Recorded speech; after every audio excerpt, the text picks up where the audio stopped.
So, I saw the third film of The Conjuring. It's actually not the third film, as The Conjuring has become a shared universe. It's the only other successful shared universe, really, other than Marvel. There had been many other attempts. The DCEU has had some hits here and there, but it's stumbled quite a bit. So it's Marvel and Conjuring. But the third film for The Conjuring has taken a long time to get to it, because they went off on all these other tangents and thought they had a star in the Annabelle doll. I gotta say, the Annabelle movies are my least favorite of the Conjuring series, or the universe, rather. Some of the other films I thought were better, but all of them, to be completely honest, even though I enjoy these films because they're very good at mood and atmospherics, which is the forefront of these films, and in a lot of ways I was glad that there was something like that going on, because I've touched on this again and again when I come, especially with Conjuring, and that the trends in horror had primarily been found footage movies, which I think has pretty much burned out. I was always a sucker for those. Some of them are really good, and others are just pure crap. But I watched them all, because, again, I'm a sucker. The other trend was torture porn. The only good Saw film really was the first one, and the second one. So, but I just quit, And then things got really gross from there with other rip-offs of it and stuff like that. And it's just not a good direction. I think it's too disgusting, and it's just being disgusting rather than scary or anything like that. But The Conjuring comes along, and there was other films like Insidious and Sinister. It's all it's all demonic possession. That's that's what the horror movie is about, in this take on it, and the other films as well. But it's also a callback to the 70s, which there was a fascination with demonic possession. You had, of course, The Exorcist, which I guess was the biggest of the bunch. Amityville Horror, which, of course, has a direct connection with Conjuring in the sense of the Warrens being the main real-life characters that they're using for these films. And, of course, when it comes to demonic possession, there were others, like the Rosemary's Baby, more about the Antichrist coming. And then, of course, Damien and Omen, which is not so much possession as it was the devil being the monster of the films. And but for Exorcist and Amityville Horror, those two had the extra little tease in it of based on a true story. And I think that went a long way of why people were so terrified from those movies, certainly The Exorcist. And so here comes Conjuring, and they kind of going back to that. Each movie starts, based on the true story. And the key word is based. So did you really get the full true story of what happened with this murder in Connecticut in the early 80s? No, you did not. It starts off with the exorcism of a little boy, and the family, they called the Warrens in to help, and so it's almost as if we missed another movie in between. And but this exorcism goes wrong in that one of the people there has decided to take the demon into himself to save the boy, which is actually a bit of a selfless act here, and as far as for the excitement and plot of a movie, I don't recall if Ed Warren had a heart attack during the exorcism of this boy, but for the purposes of plot, he does, so that he's unconscious for a while and unable to tell people that the threat is not over. The demon jumped into this other guy because he watches it happen in it. And so, but that's it's understandable plot device and stuff. But of course, one of the things, despite how much I liked the movies, despite that they're very repetitive, and that is a problem. And all it is just you dip into this mood and atmospherics that they produce with these films. But one of the bigger sort of ethical problem here is that it involves people who really did exist. And now the Warrens themselves, were they still alive, would probably be all for it. They had no problem with books and everything, But someone really got murdered in this case. The upshot of it is the other guy gets possessed. He freaks out and kills his landlord. And it goes to trial, and this is what made news. He pleaded not guilty by reason of demonic possession. And, well, the court ultimately ruled that out. And he was sentenced to manslaughter. He was found guilty of manslaughter and sentenced to, I believe, 10 years, but he did 5, and he got out, married his girlfriend, and has been living a fairly quiet life since then, but, supported the book based on it and this sort of thing. And there was some split within the family saying, well, it didn't happen that way, and all this type of stuff.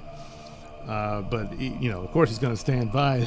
No, it wasn't me. It was the demon. And, but couldn't it have been that he had a breakdown of some sort and this, the fight went too far and, but for the purposes of the movie, just the basics of there was an exorcism. This guy kills his landlord, and he uses that as the defense. That's about it. The rest of the movie is pure fiction in that aspect. And in my podcast, I went into more details of the real story and all that sort of thing. Within the movie, they moved to, a witch was behind it all. So this is, because in the previous two, they're always dealing with a haunted house, so much so, but the house itself isn't exactly what's haunted. It's the people being tormented by another demonic force. So in this one, now we have an actual very human villain who, for whatever reason, and I'm still not clear, I suppose if I can catch it before it leaves, because on HBO, I watched it on HBO Max, and it's on there for a month. Then it's only available in theaters. It'll come back when that lapses. But other than just her fascination, the villain's a woman, and her fascination with the occult and this sort of thing is what leads to it. So they find this demonic totem underneath the house, and there we go, it's witchcraft. And so they turn to this retired priest who was an expert in the occult, and right off the bat you say, okay, there's something up with the priest. And at first I was thinking, he's gone to the dark side and he's a villain, and because he's very creepy, his house is creepy and all this stuff. And Elizabeth is like, I don't want to go down there and all this stuff. So they ultimately, the upshot of it is that the reason it's not just his retirement that he left the priesthood, is because he had a daughter. He kept her secret and he raised her there, but he had all this secret library in his basement of all his research into witchcraft and Satanism and all that stuff. And the girl got into that and really took to it, so she's pretty much the original goth girl, I guess. And she's decided to start practicing witchcraft and all this. So just for the sake of doing that, I guess that's what's happened. And so she's ultimately the villain. Not even the demon is. There is a demon. She conjures a demon, and as a result of doing that, she has to kill some people as a sacrifice to prevent her own soul from being taken to hell. Yeah. So I guess the boy was supposed to kill somebody. I don't know, but then it transfers to the other guy. He kills his landlord. All of a sudden they take off to this other murder case, which I'm guessing was pure fiction too. I don't know. There's these 2 girls who are missing. They find the body of one. They suspect the other girl did the killing. Turns out she did, but that's because she was, yes, you guessed it, possessed by a demon, and then kills herself after killing the other girl.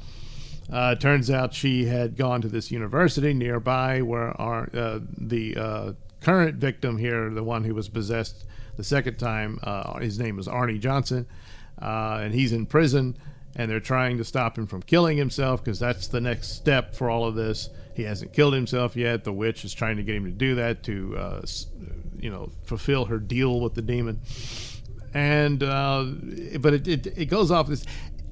I guess it works okay, but it's just a lot of this stuff is like, wait, this didn't happen, So as far as I know, I don't know that there was any other murder case that the Warrens looked at or anything like that. I don't think so. I think because it all revolved around that they had witnessed the exorcism, and they believed Arnie Johnson's claim that he was possessed, and that's why he ended up killing his landlord. as far as witches and the occult being involved and all that, I don't think there was any of that. So, but hey, gotta have a movie. They could have made I guess a courtroom drama of sorts, but not a whole lot happened. The judge said, "Yeah, I'm not ruling that. I'm ruling that out." You know, so they do battle with this woman. She's, I guess, supposed to be like the counterpart to the Warrens, you know, because she's evil, and they have a fight there, and they have to destroy her altar because that breaks the spell, and then she has to go to hell then. So that's what happens. She almost fools Ed into killing Elizabeth, and not Elizabeth. Why I keep calling her Elizabeth? Lorraine. Jeez, I'm sorry, Lorraine. And of course he's got this sledgehammer, so you know what's going to happen. Yes, he's going to smash the altar. He does, and then they have this creepy ending where the demon shows up and crumples her up. The evil girl. I'm forgetting her name. Girl, I mean she was a grown woman, but off she went, and that was that. So everything's happy again.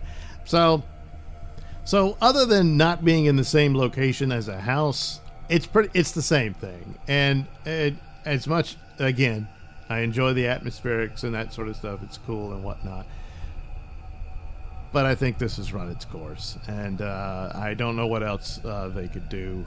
I would have thought that making up characters that were loosely based on Ed and Lorraine Warren rather than involving actual stories that, of course, involved real people who, you know, were killed and that sort of thing, would have been better, and it would give more leeway. They take the liberties anyway.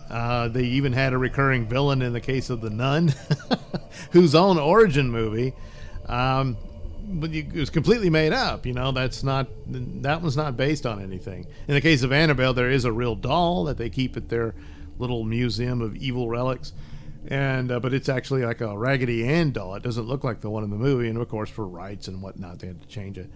But I think it's run its course. I don't know what else it could come of it. There's other films they want to do. Apparently there's another Nun movie, but I think that story's done. I don't know what else there could be unless they go further back into the medieval days, where supposedly the origin of that demon Valak happened there, where they imprisoned the demon in that convent, you know. But I don't know what else you could do with it, because we saw the demon's ultimate end unless it finds a way to get back, or unless they could go into the story where Lorraine first encountered the demon at the exorcism of the other guy, who's actually from the Nun movie, turns out. All that type of stuff. I suppose they could do that. But I